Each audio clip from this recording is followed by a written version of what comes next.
What's up, Spud Nation? Week 2 fantasy rankings. Getting you locked in, getting that maximum lineup ready for your week 2 matchup. Thanks for tuning in.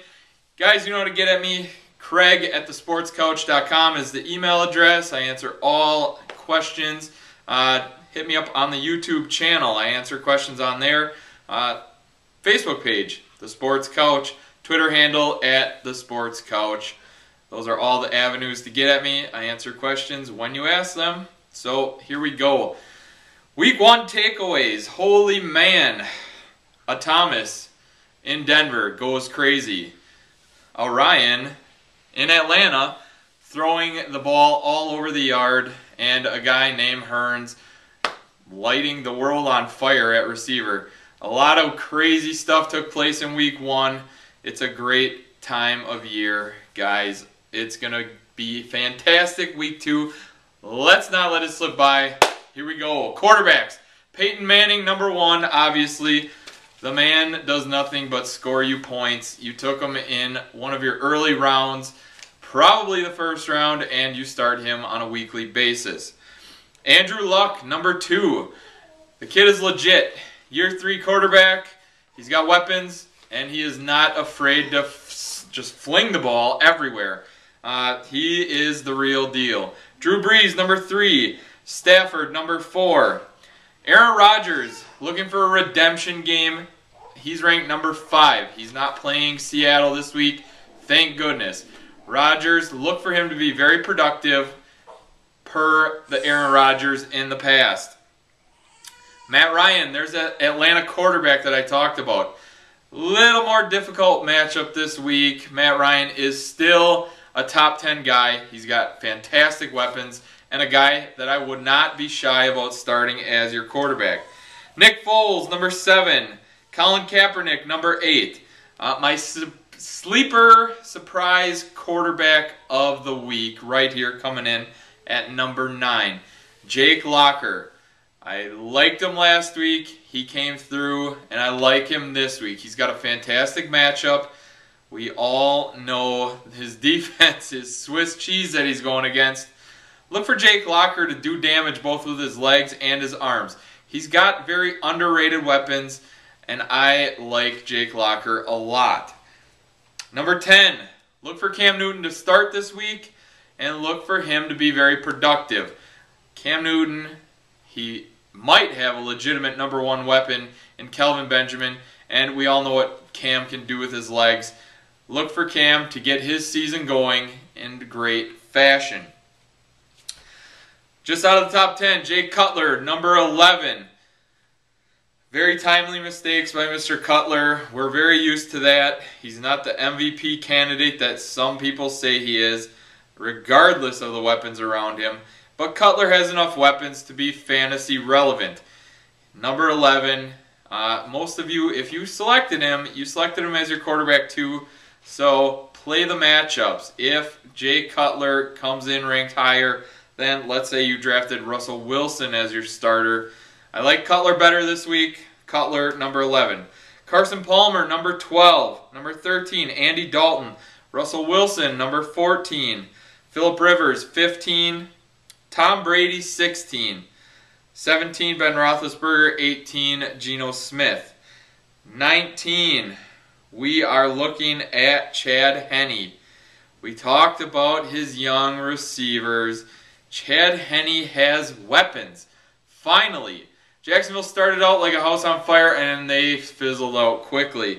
But Henne showed the ability to spread the ball around, had some big play receivers do what they do best, and he is possibly getting Cecil Shorts back this week. Henne, if you're in those 2 quarterback leagues, Henne's a guy worth giving a look to.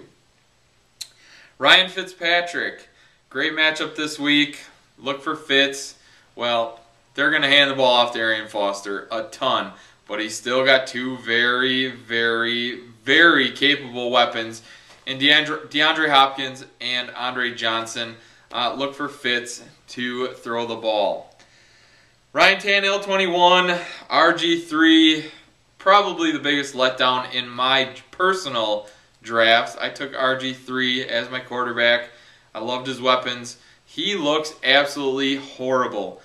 Hopefully you drafted well and you have a nice quarterback too, or you did what I did and went out and picked up a guy like Jake Locker, put him on your bench, and then you're able to start Jake Locker in situations like this where RG3 needs to prove himself or get some momentum going, something along those lines. He's just not cutting it as a starter right now.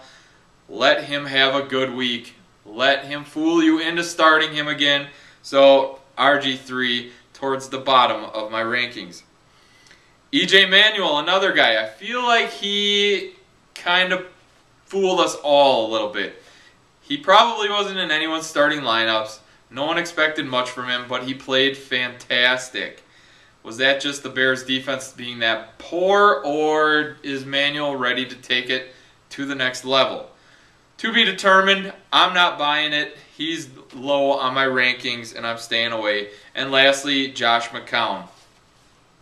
Couple sleepers, Ryan Fitzpatrick, Jake Locker, Chad Henne. A couple guys I'm not buying into, RG3 and EJ Manuel. Here we go, running backs. Arian Foster, my #1 ranked running back. Volume speaks volumes in the fantasy world. Arian Foster toted the rock like a madman last week, caught a couple passes, and look for that to continue. On top of that, he's got a fantastic matchup. He should be able to run all over the place. Get him in the end zone a few times. I see a big, big day coming out of Arian Foster in week 2. LaShawn McCoy, #2. Adrian Peterson, #3. Marshawn Lynch, Skittles, baby. Ran like a man last week. He was no joke. Didn't lose a step. Looked fantastic. And look for that to continue. Montee Ball, #5. A little bit about Montee Ball. I get a lot of comments about how he looks slow. He didn't look very good. Montee Ball was getting hit by 2 or 3 guys every time he touched the ball before he could make anything happen. He was shrugging defenders off, and he still found the end zone. The fact of the matter is, Denver is going to feed this kid the ball. He is their running game, which means big points for Mr. Ball. Le'Veon Bell, another guy. Plenty of touches. He's #6 in my rankings. What can you say? He was productive. He caught the ball well, almost 90 yards receiving on top of his extremely positive rushing game. Le'Veon Bell, #6. Jamal Charles, #7. This is a guy that needs to redeem himself a little bit. I know a lot of you spent a ton of money on him in FanDuel. You spent a lot of very top 3 picks in your draft. And Jamal Charles repaid the favor by getting 7 carries, 4 receptions, and scoring us no points. When I say us, I mean you and me. I had him in my FanDuel lineup. I also have him in 2 keeper leagues. Jamal Charles was a major letdown in week 1. Look for him to bounce back. Andy Reid has come out, stated publicly that he screwed up, he mismanaged, and I would assume he's going to see the ball a ton in week 2. Make up for your wrongdoings, Andy Reid. Run, run, run, and then throw some screens to Jamal Charles. Get your best player the ball early and often. Matt Forte, #8. Alfred Morris, #9. Alfred Morris, another guy I get comments about a lot. Alfred Morris had a fantastic game in week 1. 90 yards, and Washington went ahead and stole a 1-yard touchdown away from him. You put a touchdown into his stat line, and he is not being questioned at all. Look for Morris to continue to do what he does. He'll get you those yards, and let's hope Washington will finally give him the payoff that he deserves and let him score some touchdowns. I have Eddie Lacy ranked #10. That's a big question mark right now. Eddie Lacy has yet to practice this week for Green Bay. Those of you who own Eddie Lacy and James Starks is available, pick him up. Concussions are a tricky beast. Let's see if Eddie Lacy will be in the lineup in week 2. Knowshon Moreno, #11. Didn't see this coming. Totally took me by surprise. I didn't have a lot of respect for Miami, but when they turn around and hand your running back the ball 24, 25 times, he gains a ton of value. I like it. So, Knowshon Moreno, number 11. Shane Vereen, number 12. Does a lot of damage out of the backfield, receiving the ball. DeMarco Murray, 13. Frank Gore, 14. In a definite timeshare right now. Carlos Hyde is for real, but Frank Gore is still the guy. Look for him to have a nice, solid week. Giovanni Bernard, number 15. Doug Martin, 16. I'm giving Doug Martin the benefit of the doubt. Injury killed his week 1. Let's see if he can bounce back in week 2. Zach Stacy, 17. Reggie Bush, 18. Joique Bell, 19. Rashad Jennings, 20. CJ Spiller, major risk reward. We're still waiting for this cat to obviously take off and have a huge week. It's the talent's there. The timeshare kills it, but you Spiller owners, he's a nice flex play. Chris Johnson, 22. Ryan Matthews, 23. Just a brutal matchup for Matthews. Avoid if you can. I got a question today about Ryan Matthews. Ryan Matthews or Bernard Pierce.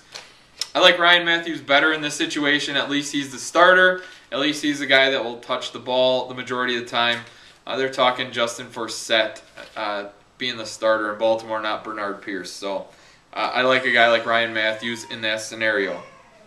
Andre Ellington, 24. Again, keep an eye on the injury report. Who knows when his injury will flare up. Toby Gerhart, 25. Sean Green, 26.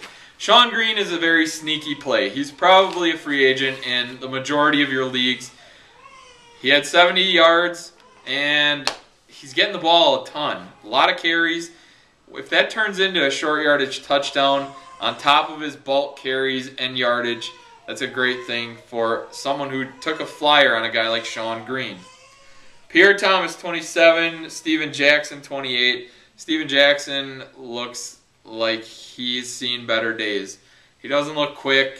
He's not very productive. It's a sad day, but the mileage has finally caught up to Steven Jackson. D'Angelo Williams, 29. Number 30, Chris Ivory, 31. MJD, 32. Trent Richardson. You talk about a guy who looked absolutely horrible. Trent Richardson looked awful. Carries over from last year. Still doesn't look good. I'm staying away from T-Rich. Some guys I didn't talk about or rank, I'd like to talk about right now. Ahmad Bradshaw. Well, first of all, Ben Tate, if you haven't heard, out 2 to 4 weeks. 2 to 4 is going to turn into 4 to 6. I think something serious is going on with Ben Tate. So, that being said, Terrence West is a guy you must have. Hopefully you drafted well, you handcuffed Ben Tate. That is a guy that I said, please, please, please, handcuff. Terrence West is very talented, and Ben Tate is very fragile. Ahmad Bradshaw, I like him a lot. Very good receiver out of the backfield. Runs hard, brings a dimension that Trent Richardson does not bring to that offense. Justin Forsett looks to be the starter in Baltimore. Probably not on many waiver wires anymore, but if he is, he's worth a look. James Starks could be a very nice one-week filler if you are an Eddie Lacy owner. Bobby Rainey. Again, keep an eye on Doug Martin. They say his injury is nothing too bad, so Bobby Rainey is the guy to step in if Doug Martin's injured. Crowell. Well, he's the guy who stole a couple touchdowns away from Terrence West last week. He's looking to be a nice change of pace guy, maybe a bruiser back when West comes out. West is still the guy you want in that situation. Mark Ingram. I didn't think I'd ever say this name, but Mark Ingram, he looks good. He's running mean, he's running nasty, he's running like the guy he was in college. He wants contact, he's quick. Mark Ingram, 2 touchdowns last week. I can't say enough. And Carlos Hyde. If he is a free agent in your league, run out there and pick him up and thank whoever you look to, because Carlos Hyde is going to be a legitimate star in this league. He looked great Frank Gore is slowing down and Carlos Hyde is just picking up speed. Look for the timeshare to slowly develop into more of a 50-50 type deal. Hyde is the real deal. Wide receivers: Calvin Johnson, Demaryius Thomas, A.J. Green, Dez Bryant. I put Andre Johnson in the top 5 this week. I love his matchup. I think he can take advantage of that. Look for a score and 100 yards out of Andre Johnson this week. Jordy Nelson, again, matchup doesn't really slow this guy down. That was proven against Seattle. Still a favorite target of A-Rod. Number 7, Antonio Brown. Number 8, Reggie Wayne. Reggie Wayne quietly put up a great game, 98 yards last week. Look for him to continue to be targeted 9-10 times, and that's going to turn into production for Reggie Wayne. Julio Jones, number 9. Michael Floyd, number 10. Pierre Garçon, number 11. Randall Cobb, 12. 13, Cordero Patterson. 14, Percy Harvin. The way they are using Cordero Patterson is fantastic. This is what every Patterson owner dreamed it would be like. I was all in with Patterson this year. I kept him in 2 leagues. I drafted him in every other league. He was in my FanDuel lineup this week. I'm all in with him. He is a dynamic playmaker and someone you want on your team. Number 15, Vincent Jackson. 16, Eric Decker. Eric Decker's mediocre 70-yard stat line could have and should have been a 90-yard, 1-touchdown stat line. Michael Vick on their trick play missed a wide-open Eric Decker. So look for big things from Eric Decker. He'll continue to be involved in the offense. I like what he brings to the Jets' offense. Jeremy Maclin, 17. Emmanuel Sanders, 18. Alshon Jeffrey, 19. Again, keep an eye on his injury report. Roddy White, 20. Mike Wallace, who knew? Number 21. Very productive game in week 1. Overall, the Miami offense shocked me in general. Julian Edelman, 22. Larry Fitz and Deshaun Jackson I have ranked in at 23. Brandon Cooks, 24. Kelvin Benjamin, 25. He had a studly week 1. Rookie, probably on a lot of people's benches. Obviously, a gigantic target. Look for Cam to continue what chemistry Derek Anderson and Benjamin had in week 1. Look for that to carry over into week 2. Benjamin, touchdown, almost 100 yards. I like him. I think he's got a lot of talent. And plus, when you're force-fed the ball and targets, you're going to put up numbers. Kendall Wright, 26. Andrew Hawkins, 27. T.Y. Hilton, 28. 29, Crabtree. Anquan Bolden, number 30. Very underrated. Not drafted in a lot of leagues. Still a very important part of that offense. So I have him and Marquise Colston, number 30. Golden Tate, Marquise Lee. I think Justin Hunter is a sleeper play this week. Call it a gut feeling on my part. I like Justin Hunter. I like his matchup. Again, Jake Locker should have a very nice week.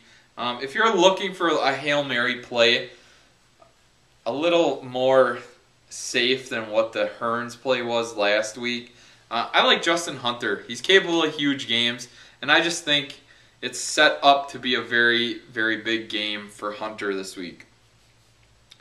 DeAndre Hopkins, 34. Keenan Allen, 35. Brian Quick comes in at 36. He's involved in the Rams offense. Most targeted, most receptions. I was 2 years early on the Brian Quick bandwagon. Those of you who I've worked with for multiple years knew how high I was on this guy when he was coming in as a rookie. He's finally putting that talent to use on the field. Quarterback play will be his biggest downfall. But Brian Quick, they have to throw the ball to somebody, and it looks like he's going to be the guy. Terrence Williams, Cecil Shorts if he plays, Sammy Watkins, Torrey Smith, Marcus Wheaton. Greg Jennings is looking to be part of the offense this year. Victor Cruz, Steve Smith, Hearns, Bo, Mike Evans. And that wraps up your wide receivers. Yeah, some long shot plays. Justin Hunter, he's going to be the guy that I'm going to preach this week. Tight ends, Jimmy Graham, Gronk, Julius Thomas. Julius Thomas, what can you say? That Bronco offense is ready to explode at any time, and it exploded with Julius Thomas last week. He is a matchup nightmare, especially in the red zone. You can't put a safety on him. He's too big. You can't put a linebacker on him. He's too fast. Good luck covering this guy. This could be a record-setting year for a guy like Julius Thomas. Everything is lined up. He stays healthy. It is going to be a monstrous year for that man. Zach Ertz, welcome to the elite. You looked fantastic. Last year he was raw, rookie. This year he is super athletic, and Foles is going to just eat this kid up. Look for Ertz to continue his fantastic play. And if you were lucky enough to take a flyer on him, you drafted yourself a legitimate number 1 starter. Vernon Davis, number 5, 6, Kyle Rudolph, Greg Olsen, Dennis Pitta. My sleeper play of the week is Dwayne Allen. Productive week 1, not even on rosters in a lot of leagues. Free agent floating around. Pick him up, insert him into your lineup. He's got a nice matchup, a great quarterback, and this guy is very productive. Number 10, Delaney Walker, Jason Witten, number 11, Heath Miller, 12, Charles Clay, 13, Gates. Eric Ebron comes in at number 15. It was nice to see Detroit at least take a shot with this kid. Super talented, very athletic. Ebron, he's a flyer play, Hail Mary type play, but he plays in a high-octane offense. They pass the ball all over the place, and he has potential to get in the end zone. Martellus Bennett, 16. The injury report on Jordan Cameron is that it's nothing broken, but keep an eye on that. We'll see if he is playing this week. Donald from the Giants. Eli Manning is absolutely horrible, but he targeted his tight end an awful lot, and this kid got in the end zone. Antonio Gates, 19. Jared Cook, Fleener. Jermaine Gresham gets a bump, actually on the list now, thanks to the injury to Eifert. 23, Tolo, Atlanta Falcons, big tight end. And 24 is, again, you want to take a long shot, or you're a Jordan Reed owner and you haven't picked a different tight end up, and it's just depleted out there in the free agent world. Niles Paul for Washington. Apparently he's going to be horning in on the snaps that Jordan Reed was supposed to get. Jordan Reed could be out a significant amount of time. There you have it. Week 2 rankings, a little sleeper tidbit. Guys, best of luck to you in all your matchups. If you have any questions, comments, concerns, hit me up. Twitter handle @TheSportsCoach. Ask the questions on the YouTube channel. Facebook, The Sports Coach. Give me a like. And also, guys, shoot me an email, Craig@thesportscoach.com. Best of luck. Till next week, we're out.